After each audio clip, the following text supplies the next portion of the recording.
నన్నాళ్ళు నీ భజన తప్పనుగా మరణ కాలము భరతు నీవు.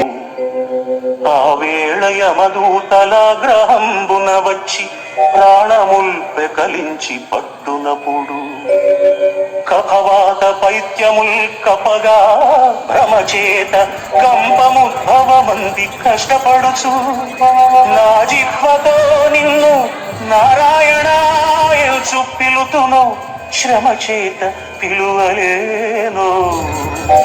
నాటికిప్పుడి భక్తి నీ నామ భజన తలచెదను చెవిని వినవయ్య ధైర్యముగను. భూషణ వికాస శ్రీధర్మపుర నివాస దుష్ట